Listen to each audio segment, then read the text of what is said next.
Good morning, everyone. How are you all? Myself, Mrs. Preeti Tiwari, and we are going to start our online classes.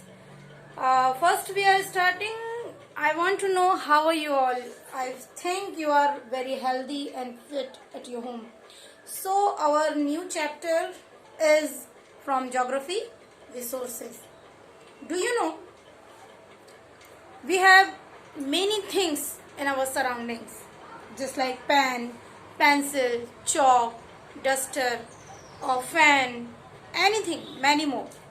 But they are all the things that we use in our daily life are all called resources. So let us start your first chapter, resources. In your book, Mona and Raju were helping there mother, अपनी mummy की help कर रहे थे घर की सफाई करने में, और चारों तरफ बहुत सारी चीजें उन्हें दिखाई दे रही थी. Clothes, utensils, many more food grains, combs, bottles, everything. उन्होंने अपनी मम्मी से पूछा, मम्मी ये सारी चीजें एक्चुअल में कहलाती क्या हैं? मदर ने रिप्लाई किया, these are all resources. So Raju ने अगेन क्वेश्चन किया कि what are the resources? Resources हैं क्या? तो मम्मी ने बताया that water we drink, all things that satisfied our need are all resources. The water you drink when you are thirsty, जब हमको प्यास लगती है हम पानी पीते हैं ना.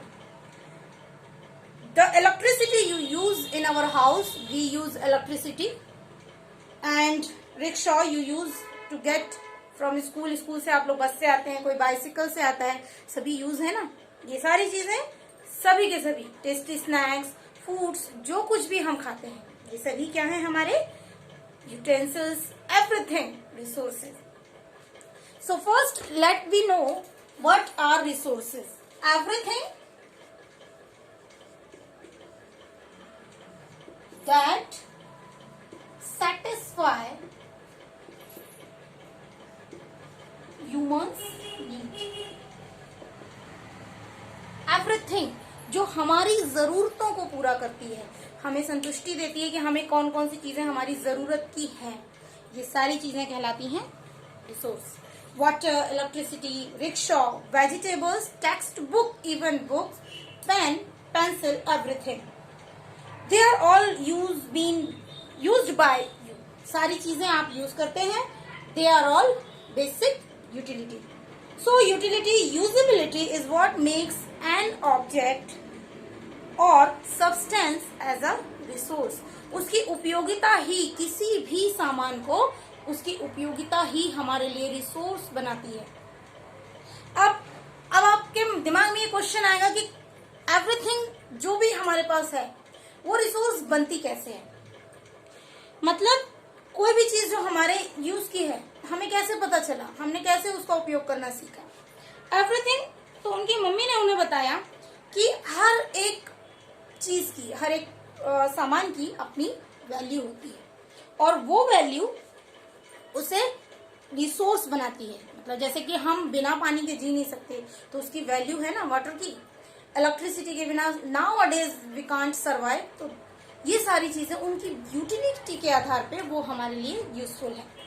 Now value is means worth, उसकी आवश्यकता. Some resource have economic value. कुछ बेसिकली कुछ रिसोर्सेज होते हैं जिनकी इकोनॉमिक वैल्यू होती है, मतलब जो पैसे से बहुत बहुमूल्य होते हैं, gold, you know. And for example metals, metals जो है, जैसे हम गोल्ड खरीदने जाते हैं, कितना महंगा आता है, तो वो उसकी वैल्यू है कि वो इतना महंगा है. क्यों? क्योंकि वो बहुत आसानी से मिलता नहीं है, उसको निकालने में बहुत प्रॉब्लम जाती है. Some resources can be economically valuable with time. कुछ चीजें समय के अनुसार जो है बाद में धीरे धीरे करके वैल्यूएबल बनते जाते हैं. उन चीजों में आता है जैसे कि आपकी जो ग्रैंड मदर है, सपोज पुराने जमाने में डॉक्टर्स ज्यादा होते नहीं थे, बहुत कम डॉक्टर्स होते थे, तो ज्यादातर लोग डॉक्टरों के पास जाते नहीं थे. तो हमारे जो घर में दादी माँ, नानी माँ हुआ करती थी, उनके पास बहुत सारी रेमेडीज हुआ करती थी. वो रेमेडीज वो हमें देती थी. सर्दी में जुकाम हो जाता था, बुखार हो जाती थी, तो वो सारी दवाएं हमें घर पे मिल जाती थी. जैसे कि पुराने वैद्य होते थे ना, राजाओं के दरबार में जो वैद्य होते थे, बड़ी से बड़ी बीमारी का इलाज वो आसानी से कर लेते थे। तो हमें जो बाद में मेडिकल साइंस जो आया है उसके बाद में आया, लेकिन पहले तक तो हमारे पास ये सारी चीजें थी नहीं, टेक्नोलॉजी थी नहीं। तो ये सारी चीजें समय दर समय वैल्यूएबल होती जाती हैं। जैसे कि अगर हम बात करें टाइम और टेक्नोलॉजी की, समय धीरे धीरे बदलते गया, पुराने समय से आज हम नए समय में आ गए हैं, और टेक्नोलॉजी धीरे धीरे साइंस ने इन्वेंशन के कारण या यूजेस, टेक्नोलॉजी के यूजेस के कारण आज हम अनेक चीजों का नए नए तरीके से इस्तेमाल करते हैं। नई नई बीमारियों की मतलब दवाएं बन गई हैं, पुराने समय में ये थी नहीं। और बहुत सारी चीजें हैं जिनकी वजह से हम बेकार पड़ी चीजों का भी फिर इस्तेमाल करना चालू कर दिए हैं। जैसे कि अगर हम बात करें पहले के समय में discovery of invention of wheel, पहले जब इंसान कहना चाहिए नोमैडिक लाइफ जीता था, अर्ली मैन था, तो उसके पास पहिया नहीं था। धीरे धीरे उसने कोई सामान खींचा, जब लकड़ी के लॉक्स के ऊपर से जब उसने कोई सामान खींचा तो वो रोल हुआ। उससे उसके दिमाग में आया कि जो राउंड चीज होती है वो रोल करती है तो उससे हमें ताकत कम लगती है खींचने के लिए। धीरे धीरे उसने पहिए बनाए, और आज देखिए हर व्हीकल में आपको पहिए मिलेंगे। तो वो टेक्नोलॉजी के आधार पर पहिया तो वही है, लेकिन धीरे धीरे धीरे धीरे हमने इन्वेंशन किया, उसमें चेंजेस लाए, और आज अनेक जो अपने व्हीकल्स हैं उनका इन्वेंशन हुआ। धीरे धीरे करके टेक्नोलॉजी ने चेंजेस आए। इसके बाद बात करते हैं हम वाटर की। अगर वाटर को बहुत ऊंचाई से गिराया जाता है तो टरबाइन घूमती है, और जब वो टरबाइन घूमती है तो इलेक्ट्रिसिटी बनती है। जैसे हमें अपने पास में 2 डैम है, संजय सरोवर है जो भीमगढ़ के पास है, अभी एक नया बना है अपना माछागोड़ा जो चौरी के पास है। तो ये जो है हाइड्रो इलेक्ट्रिसिटी बना रहे हैं, मतलब ये कि ऊंचाई से पानी को गिराते हैं अननेचुरल तरीके से। तो धीरे धीरे मनुष्य ने पानी को भी, वाटर तो एज अ वाटर सभी जगह है, लेकिन उसका इस्तेमाल एज अ रिसोर्स किया, मतलब उसको चेंज किया, इलेक्ट्रिसिटी बनाने लगे। तो वो धीरे धीरे एज अ रिसोर्स हमारे सामने टाइम और टेक्नोलॉजी के कारण आते हैं। टाइम, बात करते हैं टाइप्स ऑफ रिसोर्सेज की। तो हमारे पास रिसोर्सेज के 2 टाइप होते हैं, एक होता है नेचुरल और दूसरा होता है मैन। बात करते हैं फर्स्ट नेचुरल रिसोर्स की। तो नेचुरल रिसोर्सेज जो कि हमें नेचर में है, फ्री है, विदाउट मच मॉडिफिकेशन, बिना उसके परिवर्तन किए हम उनका इस्तेमाल कर रहे हैं, वो नेचुरल रिसोर्सेज कहलाते हैं। जैसे कि एयर जो हम ब्रीथ करते हैं, वाटर जो हम ड्रिंक करते हैं रिवर्स से, लेक से, ये सारी चीजें। इसके बाद जो मिनरल्स हैं, सॉइल है, ये सारी चीजें हमारी आती है नेचुरल रिसोर्सेज के अंदर। ये सारे जो गिफ्ट हमें नेचर ने दिए हैं इस फ्री ऑफ कॉस्ट में, इसका कोई पैसा हमें लगता नहीं है। और लेकिन हाँ, इन नेचुरल चीजों से कुछ टूल्स के जरिए, कुछ टेक्नोलॉजी का इस्तेमाल करके हम इनको बेस्ट पॉसिबल तरीके से अपने यूज के लिए बनाते हैं। लेकिन ये सारी चीजें नेचुरली हमें मिली हुई है। अच्छा, नेचुरल रिसोर्सेज जो हैं उनको भी हम क्लासिफाई करते हैं, अनेक डिफरेंट कैटेगरी में हम उनको अलग अलग क्लासिफाई करते हैं। डिपेंड करता है सबसे पहले तो उनका लेवल ऑफ डेवलपमेंट।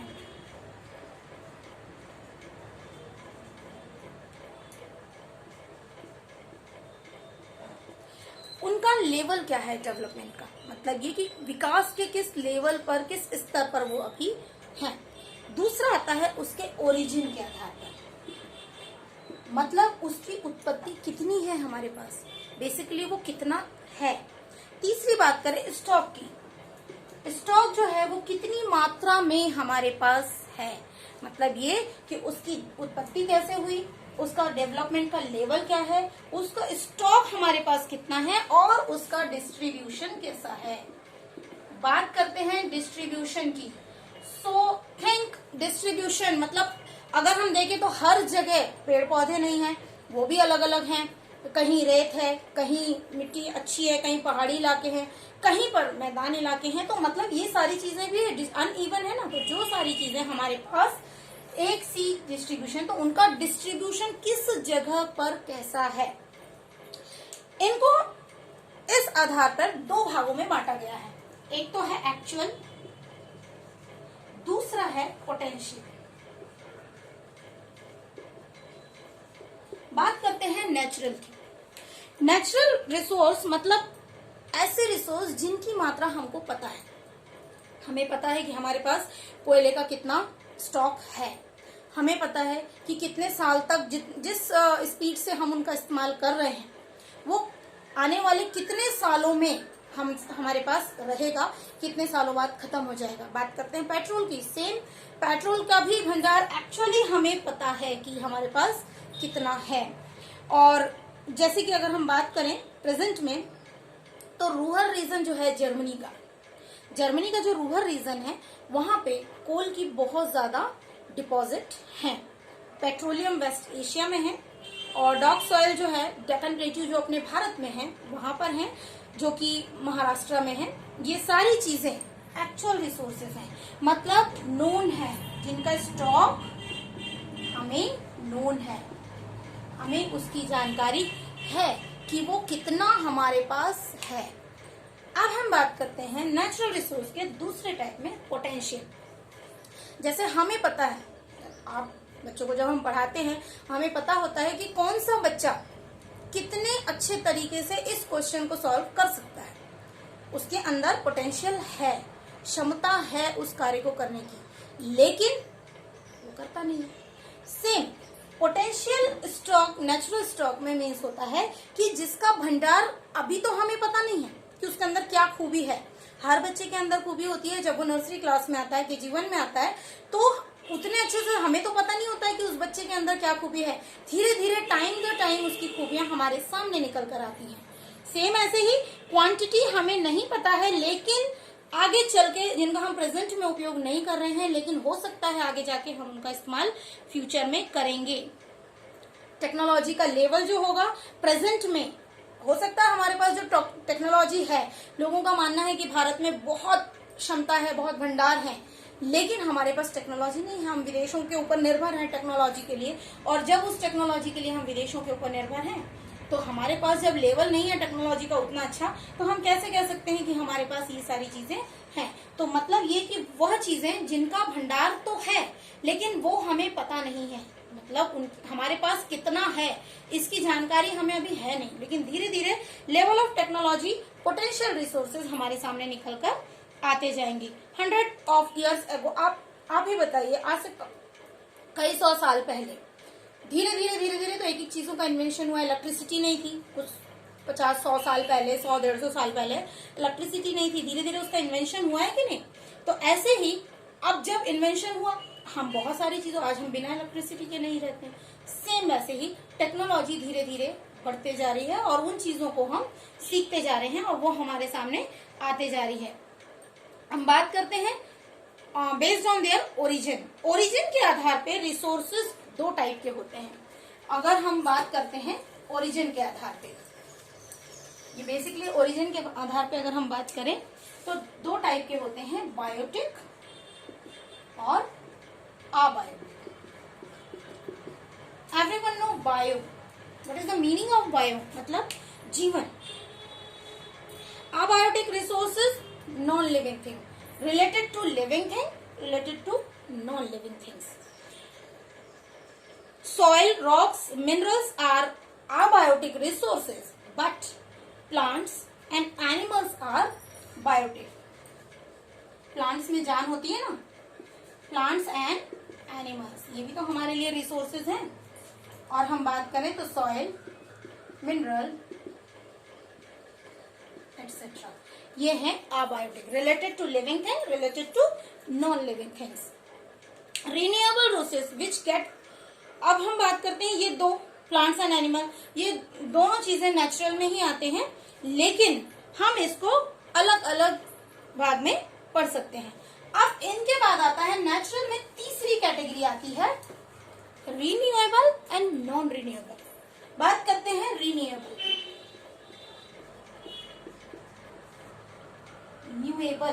रिन्यूएबल फिर से पुनर्निर्माण जिनका हो सकता है, रीयूजेबल होते हैं। और नॉन रिन्यूएबल जिनका हम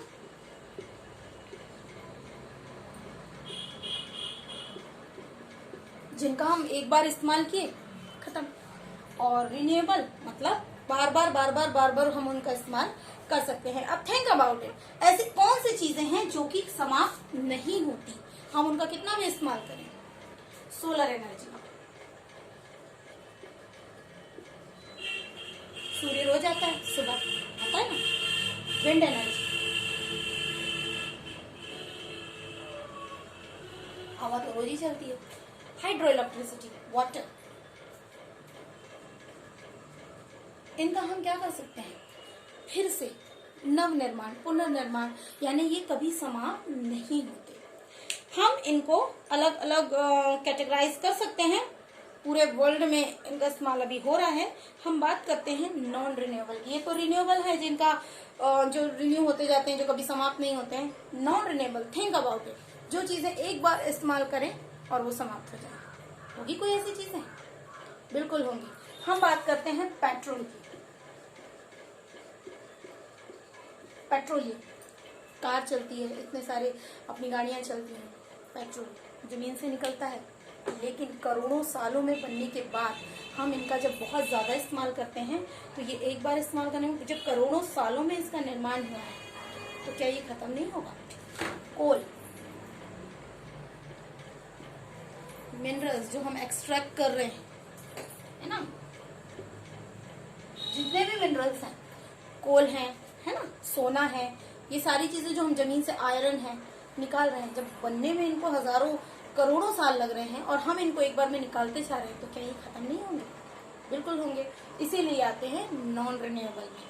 बात करते हैं, कुछ एग्जांपल्स इनके देते हैं, और examples I have already told you about renewable and non renewable resources. अब डिस्ट्रीब्यूशन होता है जब नेचुरल रिसोर्सेज का, उसके आधार पे फिजिकल फैक्टर्स कुछ होते हैं जो कि इनको, इनके डिस्ट्रीब्यूशन को डिपेंड करते हैं चेंजेस में। मतलब ये कि इनका जो डिस्ट्रीब्यूशन होता है, ये इनके कुछ फैक्टर्स हैं जो इसको बीच बीच में अटैक करते हैं। जैसे हम जा रहे हैं, स्पीड आ रही है, ब्रेकर आता है तो हम रुक जाते हैं, ऐसे ही कुछ फैक्टर्स होते हैं जो कि इनके डिस्ट्रीब्यूशन में अटैक करते हैं। जैसा सबसे पहला आता है terrain. Do you know about terrain? The meaning of terrain is उस जमीन की स्थिति, ऊंचाई पे है, निचाई पे है, ढाल है, मैदान में है, पठार प्लेट्यू में है, किस तरीके से।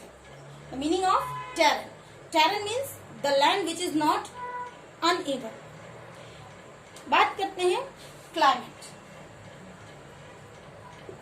क्लाइमेट, वहां का मौसम कैसा है। एल्टीट्यूड, जमीन से वो कितनी ऊंचाई पर है, altitude. Do you know MP में Pachmarhi, Pachmarhi is the one hill station of MP, 1320 metre high है, जो एमपी की सबसे ऊंची चोटी, धूपगढ़ यहीं पे है। पचमढ़ी हिल स्टेशन है, यहाँ गर्मी में भी थोड़ा सा टेम्परेचर कम होता है, ठंडी होती है। क्यों? क्योंकि वो जमीन से एल्टीट्यूड जो है 1320 मीटर हाई है। मतलब वो हमारी जो जमीन है, समुद्र तल है, सी लेवल से 1320 मीटर की हाइट पे है, जिसकी धूपगढ़ सबसे पीक सबसे ऊंची है। इस कारण, ये एल्टीट्यूड के कारण भी, और रिच है फॉरेस्ट में, मिनरल्स में भी। Because this factors differ from so much in the earth. हम बात करेंगे अर्थ की ही, तो प्रीवियस क्लासेस में हमने पढ़ा है 7th में about Indian climate. India has every types of landform, even plateau, plains, mountains, hill, even desert, cold and hot both. So these are the factors that determine the distribution of the natural resources. Now we completed up natural resources. Now next we start human made resources.